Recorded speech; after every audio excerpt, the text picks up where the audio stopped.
Rio Grande do Sul enfrenta a pior enchente da história. 80% dos municípios foram afetados pela maior catástrofe climática do estado.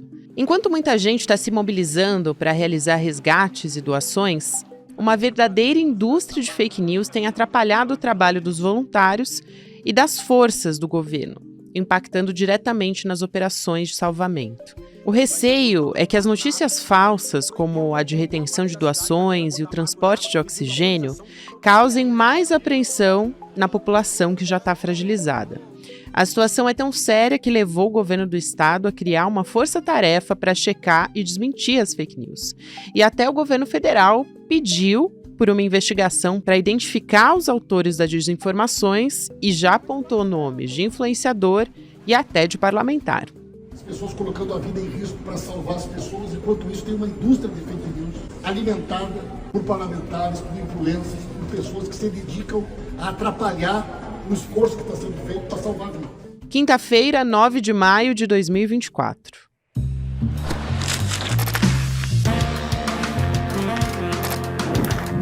Olá, seja muito bem-vindo, seja muito bem-vinda. Eu sou a Gabriela Varela,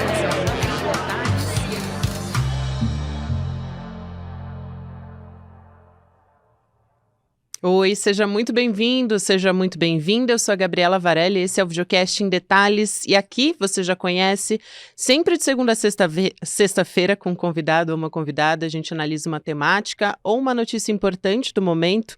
Hoje eu converso com a Marília Kloss, que é doutora em ciência política, pesquisadora da plataforma Cipó, sobre o uso político de fake news pela extrema-direita em tragédias. Mais especificamente, a gente está falando do Rio Grande do Sul nesse momento, né? Agora aqui, só para explicar, a plataforma Cipó, para quem não conhece, é um instituto de pesquisa independente, ligado a mulheres, dedicado também a questões do clima, governança e paz. Marília, obrigada por aceitar nosso convite. Seja muito bem-vinda ao ICL em Detalhes. Olá, pessoal. Bom dia a todas e todos que estão aqui nos escutando. Gabriela, muito obrigada pelo convite. É um prazer estar conversando sobre a situação que está acontecendo, que por si só já é muito grave, e que a gente, enfim, vai conversar ao longo dos próximos minutos sobre o que está deixando a situação ainda mais grave. Então é um prazer estar conversando sobre esse assunto tão urgente com vocês hoje. Prazer é todo meu, Marília. Bom, para dar uma contextualizada aqui, a gente teve recentemente a Polícia Federal montando uma força-tarefa para investigar fake news sobre a tragédia no Rio Grande do Sul, né? E mais específico para combater.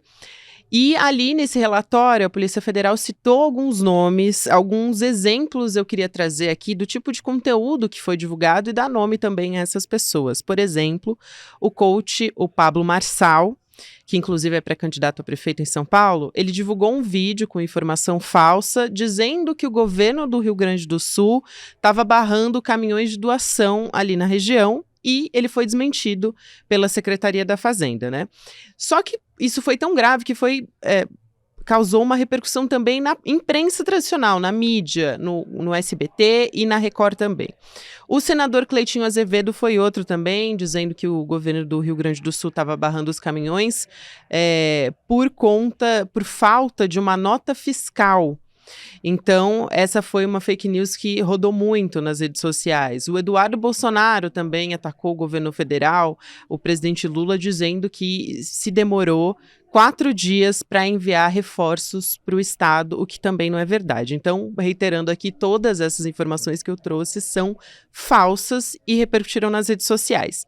Marília, então vamos lá. Como é que a propagação dessas informações mentirosas, que foram feitas por políticos da extrema-direita, pode afetar a confiança das pessoas, né, da população na capacidade de resposta do Estado? Como é que isso pode gerar pânico? Isso é muito importante, né, porque a gente está falando de um estado de calamidade, em que as pessoas estão sofrendo, tem gente morrendo, tem gente passando fome, sem água, enfim. Quais são as consequências disso? Por que é tão grave a gente falar a respeito disso? Bom, Gabriela, antes de mais nada, acho que é importante eu sinalizar que eu sou gaúcha. Eu sou natural de Porto Alegre, capital do Rio Grande do Sul. Eu não estou no Rio Grande do Sul, porque eu moro no Rio de Janeiro tem quase 10 anos. Então é quase um privilégio eu estar em condições, inclusive infraestruturais, de conversar com vocês hoje, de ter acesso à luz, à internet, a ter uma conexão. Vou responder as tuas perguntas, que são muito bem feitas, inclusive, com um olhar de uma pessoa que é do Rio Grande do Sul e, claro, naturalmente, com um olhar de uma pessoa porto-alegrense. Então, minha análise também é muito atravessada por isso. Eu acho que tem dois elementos que são muito importantes para a gente pensar nesse aspecto. O primeiro deles é que o que a gente viu nesses últimos dias, e que tu relatasse muito bem na tua pergunta, é a criação de uma rede de fake news, uma rede de desinformação sobre os eventos extremos climáticos que estão acontecendo no Rio Grande do Sul. Mas isso, eu posso dizer que não vem como uma surpresa para ninguém, porque as redes que estão organizando a circulação dessas informações falsas, dessas fake news, são as mesmas redes que circulam há anos informações falsas ligadas à extrema-direita. E por que isso não surpreende? Porque entre os diversos elementos que organizam a extrema-direita aqui no Brasil, mais especificamente, mas em diversas outras partes do mundo, e aqui eu posso falar dos Estados Unidos, eu posso falar de outros países da América Latina, eu posso falar do Sul Global, enfim, um dos elementos que constitui a extrema-direita no mundo hoje é o negacionismo climático. Ou seja, a perspectiva de que a mudança do clima, que a gente sabe, é comprovada cientificamente, a gente tem diversos estudos nas últimas décadas que nos mostram isso, né? Que a ação e a intervenção humana têm mudado o clima, a extrema-direita nega isso. Diz que isso não existe, de que a ação humana não tem impacto na degradação ambiental e não tem impacto na mudança do clima. Então, esse é um elemento constitutivo. Enquanto diversos campos à esquerda vêm tentado combater as mudanças do clima, vem construindo perspectivas ligadas ao respeito à proteção do meio ambiente, a extrema-direita no Brasil, e aqui eu estou falando especificamente do campo bolsonarista, eles têm se construído muito pautado no negacionismo climático, então negando essa condição como um todo.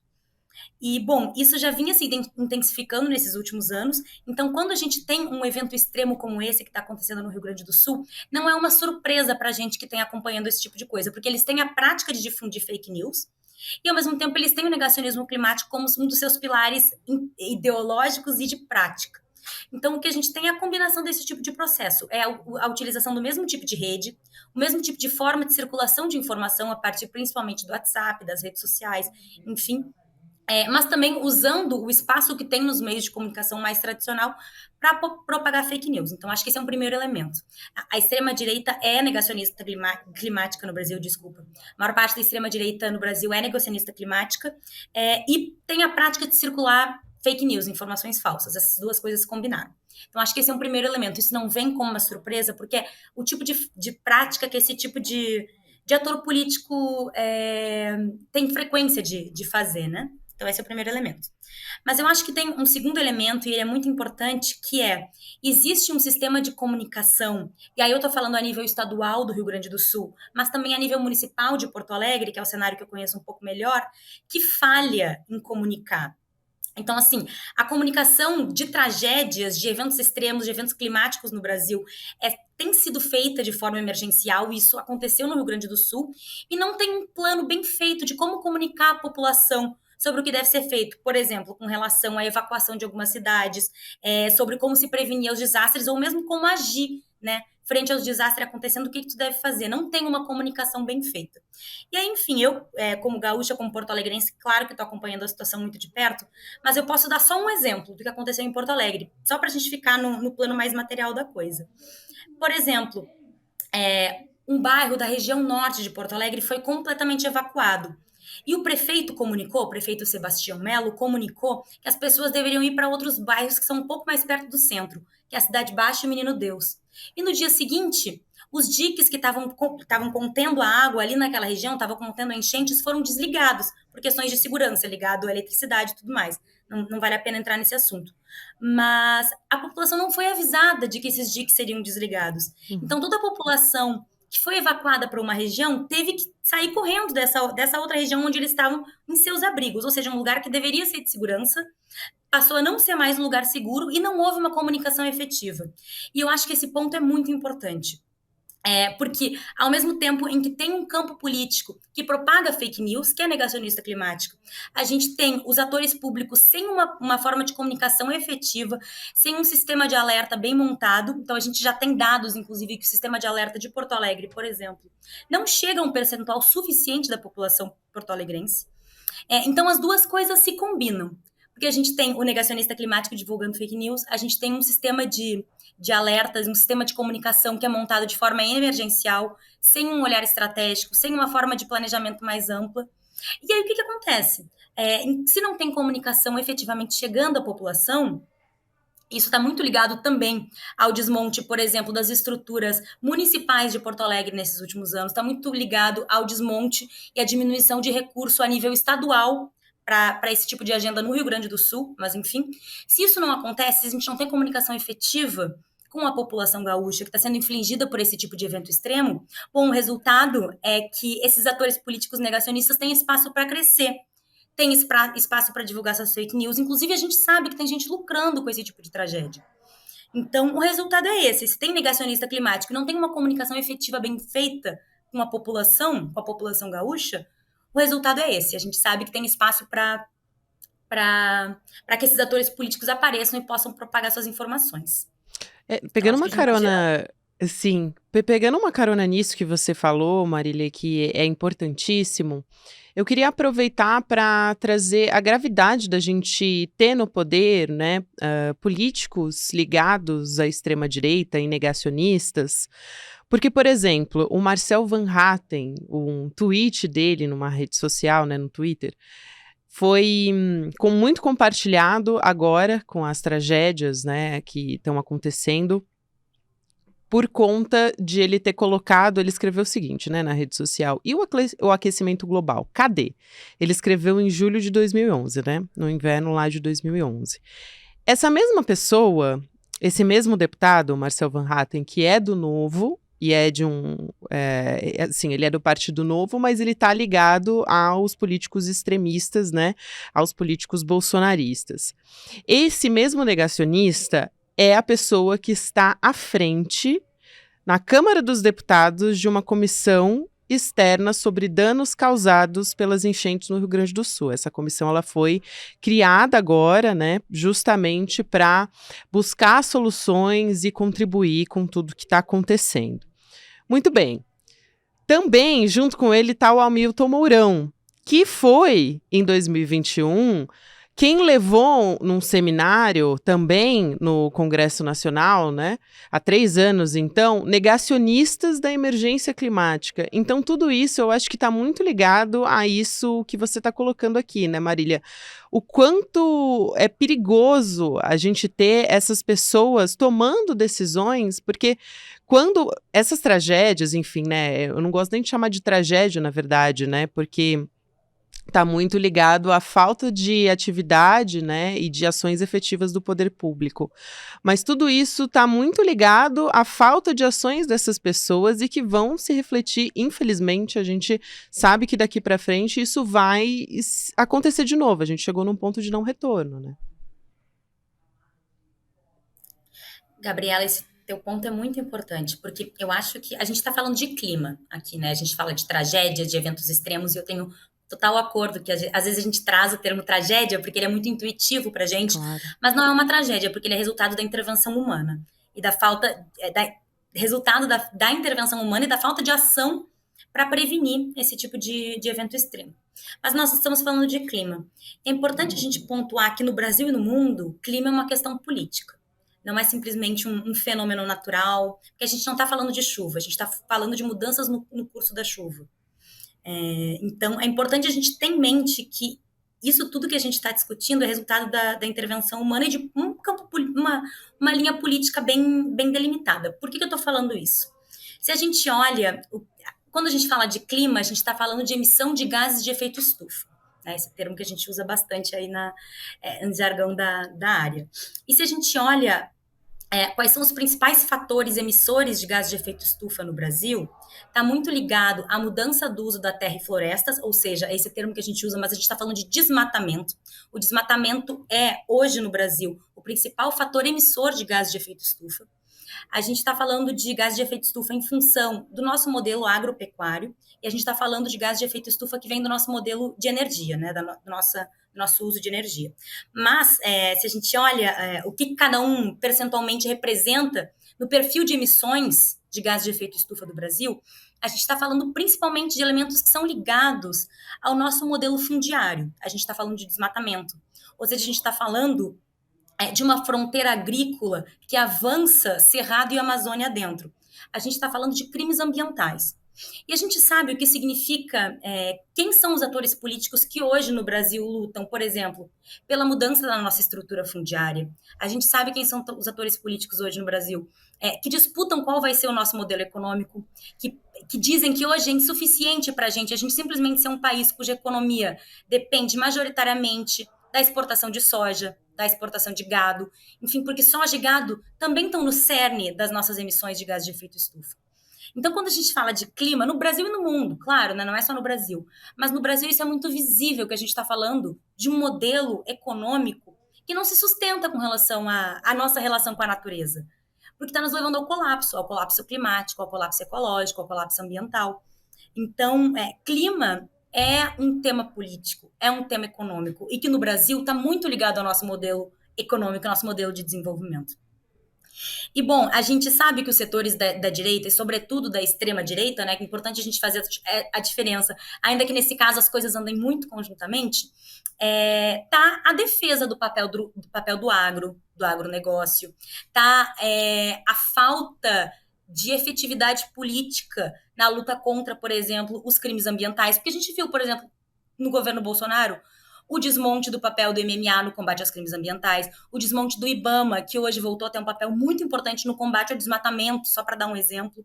Sobretudo na Amazônia, a gente está batalhando mais no Cerrado, mas quando a gente pensa na Amazônia, desde que o governo Lula assumiu, a gente já tem resultados mais efetivos no combate ao desmatamento na floresta amazônica, né, especificamente nesse bioma.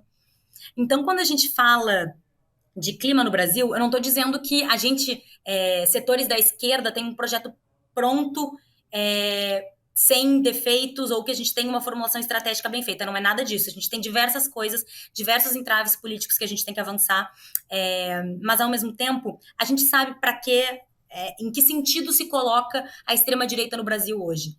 E não é no sentido de diminuir a emissão dos nossos gases de efeito estufa. A gente usa o termo de mitigação, né? Não está no sentido de construir a mitigação da emissão dos nossos gases de efeito estufa. Então, é muito perigoso que a gente não separe as coisas. É muito perigoso que a gente olhe para o clima e pense que se trata de um fenômeno natural. As mudanças do clima não são um fenômeno natural. As mudanças do clima são resultado da intervenção humana e, no Brasil, de um modelo de desenvolvimento econômico, de concentração fundiária, em que o desmatamento tem um papel central. Então, acho que é isso, é muito perigoso. É muito perigoso. São vários desdobramentos importantes que você trouxe aqui também, inclusive racismo ambiental está muito ligado a isso, é um termo que não é novo, mas passou a ser discutido muito recentemente, né, a ser difundido muito recentemente. Eu queria também trazer alguns pontos aqui, ainda falando da extrema-direita, né, eu citei o Eduardo Bolsonaro como sendo um dos alvos dessa força-tarefa da Polícia Federal. Ele e outros parlamentares estão agora também, bolsonaristas, estavam em Washington, nos Estados Unidos, para participar de uma audiência no Congresso de lá, para falar de uma violação de liberdade de expressão e ditadura que não existem. E aí, eu vou citar também nominalmente quem são esses parlamentares que se deslocaram para lá enquanto a Câmara dos Deputados estava aqui no Brasil discutindo ações, promovendo, aprovando medidas para socorrer o Rio Grande do Sul. Além do próprio Eduardo Bolsonaro, a Bia Kicis, também do PL, o Gustavo Gayer, o Felipe Barros, o Eduardo Girão, o Nicolas Ferreira, também um foragido da Justiça, que é o Alan dos Santos, o influenciador que é investigado no inquérito das fake news, o Rodrigo Constantino, e também o deputado cassado Deltan Dallagnol. Eu quero te ouvir sobre isso, porque a gente está trazendo aqui uma série de congressistas que deveriam estar fazendo seu trabalho na Câmara dos Deputados ou no Senado, em meio a um estado de calamidade pública no estado do Rio Grande do Sul, e eles estão também viajando e não se sabe muito bem de onde eles estão arranjando esses recursos também para promover essas viagens que a extrema-direita tem articulado muito fortemente, não só nos Estados Unidos, mas em diversos países, promovendo uma aliança da extrema-direita de forma internacional, né? Então, quero te ouvir sobre essa atuação E o quanto também, eu acho que isso está ligado à última questão que a gente colocou, né? Sobre como a prioridade é justamente nadar contra essa correnteza, né? Daqui a alguns anos a gente vai precisar, a gente na verdade já está precisando, né? Já está acontecendo de ações de investimento e de prevenção que deveriam ter sido feitas, enfim, e não estão sendo. E essas pessoas estão dando prioridade, por exemplo, a assuntos que são um espantalho, né? Que na verdade não existem. Falar de ditadura, não existe ditadura no Brasil. Então, eu acho que é muito grave e a gente também talvez não tenha dimensão do quão grave seja isso está acontecendo agora, né?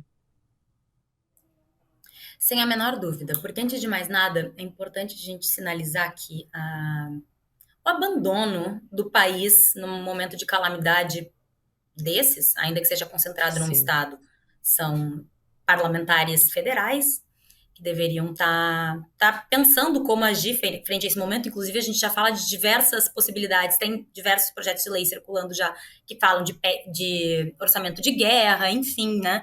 Falam de propostas que são efetivamente de urgência, né, para o momento que a gente vive. Então, esses parlamentares, esses congressistas se ausentarem de seu espaço de trabalho num momento como esse é uma negligência completa e absoluta. É importante a gente falar os termos que as coisas são, é uma negligência absoluta. E, ao mesmo tempo, eu acho que é importante a gente sinalizar algumas coisas. Eu acho que na tua pergunta anterior, Gabriela, tu trouxe a questão do racismo ambiental. Eu acho que é muito importante a gente sinalizar esse tipo de coisa. O que significa Sim. racismo ambiental, o que significa racismo climático? Porque a gente já sabe hoje que a mudança do clima afeta primeiro as populações mais vulneráveis. E quando a gente fala de populações vulneráveis no Brasil, a gente está falando da população mais pobre, a gente está falando da população negra, dos pretos e pardos, a gente está falando da população indígena, da população quilombola. Então, esses são, e eu estou falando cientificamente, não é a minha opinião enquanto Marília, cientificamente a gente já sabe que essas são as populações mais afetadas. São os primeiros em quem o evento extremo vai chegar e vão ser os últimos a ter condições de reagir, a reconstruir suas condições de vida, de subsistência. Então, a gente precisa falar, sim, de racismo climático, de racismo ambiental, porque são populações desproporcionalmente afetadas. Ao mesmo tempo, a gente sabe que enquanto os parlamentares estão lá viajando, como você muito bem sinalizou, Gabriela, com recursos tirados, a gente não sabe muito bem de onde, a gente não sabe muito bem para fazer o quê. Quem está reagindo é a população, são as organizações populares, são os movimentos sociais, que estão garantindo, né? Claro que assim, a gente sabe que tem a participação do Exército, a gente sabe que tem a população da Guarda Civil, são atores estatais que estão reagindo. Mas, ao mesmo tempo, é muito visível, assim, se a gente olha quem está organizando a reconstrução efetiva no Rio Grande do Sul, os resgates, de forma muito rudimentar, da forma que dá, trabalho de base mesmo, são os movimentos sociais, são as organizações populares e a sociedade civil se organizando. Então, isso fica muito visível, é muito discrepante se a gente olha quem está organizando, quantas mil marmitas o MST já fez, quantas mil marmitas a Cozinha Popular do MTST já fez, o que as organizações feministas estão fazendo lá no Rio Grande do Sul, e esse monte de parlamentar está nos Estados Unidos. É muito discrepante, a gente vê, é gritante a negligência desse tipo de ator político. Sem dúvida, Marília. Para a gente fechar, eu queria também. A gente viveu algo muito parecido, né? Na pandemia de Covid-19, né? Muitas notícias falsas propagando. Inclusive, a gente tinha, né, o ex-presidente Jair Bolsonaro e os bolsonaristas divulgando informação falsa e não só isso, né? Dificultando o acesso à população à saúde pública, às vacinas, enfim, enquanto as pessoas estavam morrendo. E aí você tem uma vasta experiência ligada a assuntos ao meio ambiente, né, à governança também. O painel intergovernamental de mudanças climáticas, que é o IPCC, já falou sobre a relação, melhor dizendo, entre o clima e a segurança. E aí dando um ênfase em como questões como essas, né, como o que estão acontecendo no Rio Grande do Sul, então aquecimento global, e aí a gente está falando de emergência climática, estão ligadas ao crescimento da extrema-direita. E eu acho isso um ponto muito importante. Eu queria te perguntar, para a gente fechar, se esse é um fenômeno mundial, se a América Latina está mais vulnerável a isso, e como que a extrema-direita, né, se fortalece enquanto a gente tem esse fenômeno tão grave acontecendo. Essa é uma pergunta bastante complexa, então vou tentar respondê-la por partes, até para a gente não passar muito do tempo previsto aqui. Bom, antes de mais nada, se a América Latina está mais vulnerável. No geral, a gente costuma falar que o sul global está mais vulnerável. Uhum. Porque assim como existe essa disparidade, a gente fala de populações desproporcionalmente afetadas pela mudança do clima. Então, a gente fala, por exemplo, no Brasil, das populações negras, das populações indígenas desproporcionalmente afetadas. A gente fala do sul global também desproporcionalmente afetado. Porque, historicamente, o sul global não faz parte do grupo de países que mais emitiu gás de efeito estufa, e aqui as reações são mais fortes, né? Os impactos da mudança do clima são mais fortes. Não só pelos fenômenos em si, mas também pela falta de capacidade, inclusive financeira, dos nossos países reagirem a esse tipo de situação. E a gente já sabe que tem um monte de política que a gente pode reagir, mas nem sempre os nossos países vão ter o orçamento adequado, por exemplo, para obras infraestruturais ligadas à adaptação e à resiliência. Claro que a gente tem que demandar que mais orçamento seja destinado a isso.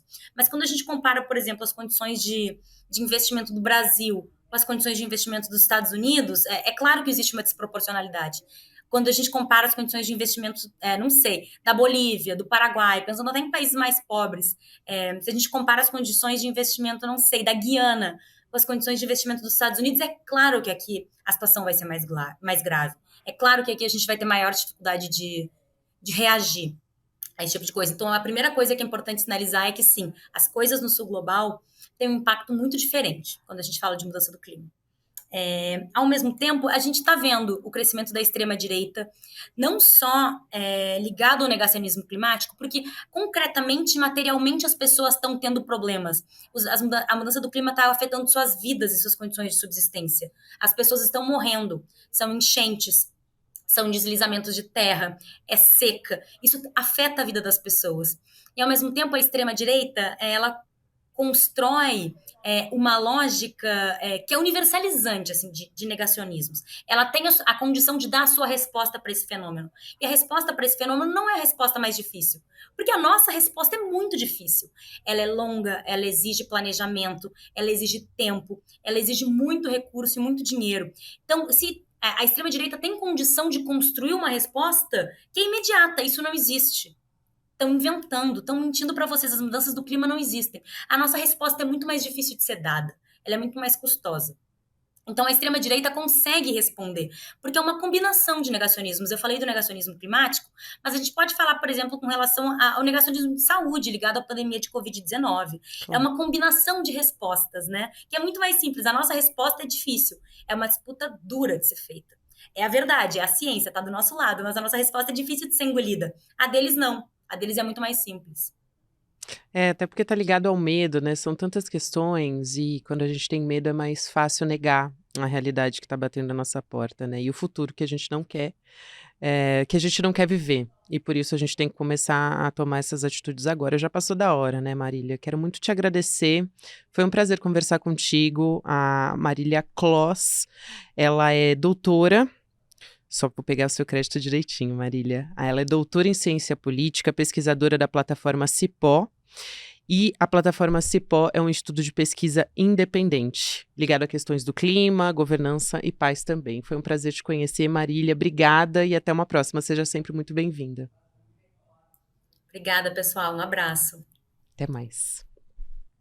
Lembrando a você que está me assistindo agora que hoje, você que está me assistindo pelo YouTube ao vivo agora, hoje chegou o dia do webinário do Investidor Mestre 2.0, tudo que você precisa saber para investir com segurança e rentabilidade.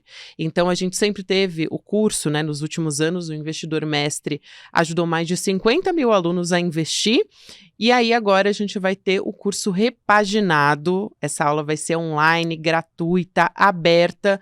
Logo mais à noite, 8 horas da noite, você acompanha nos canais do ICL, aí você vai ter diversas aulas ali sobre como construir um portfólio seguro e rentável, quais são as maiores armadilhas nos investimentos, essa é muito importante para você não cair nelas, estratégias para os mercados, insights de economia global, enfim, são vários aspectos que você vai descobrir, mas precisa fazer a a sua inscrição em endetalhesicl.com.br. A gente te espera por lá. Lembrando que agora você fica com Mercado Investimentos, depois tem Rolê ICL, 6 horas da noite, ICL Notícias, segunda edição. Aí você já faz o esquenta para assistir a aula do Investidor Mestre 2.0. Amanhã a gente está de volta, lembrando que a gente está também em todas as plataformas de áudio. Tchau, tchau, até amanhã. Fala, turma, chegou o grande dia da nossa aula, tudo o que você precisa saber para investir com segurança e rentabilidade. A aula vai ser às 8 horas da noite no horário de Brasília e você que está inscrito ou inscrita vai receber um link, a maneira de acessar a aula, 1 hora antes. Se você não está inscrito ou inscrita, se inscreve agora, é gratuito participar e é uma aula que vai ser ali acessível para todo mundo. Vou ensinar desde o beabá até alguns conceitos mais sofisticados e tudo vocês vão poder utilizar na vida de vocês para tornar esses mares menos difíceis de se navegar, tá bom? Um abraço e até de noite.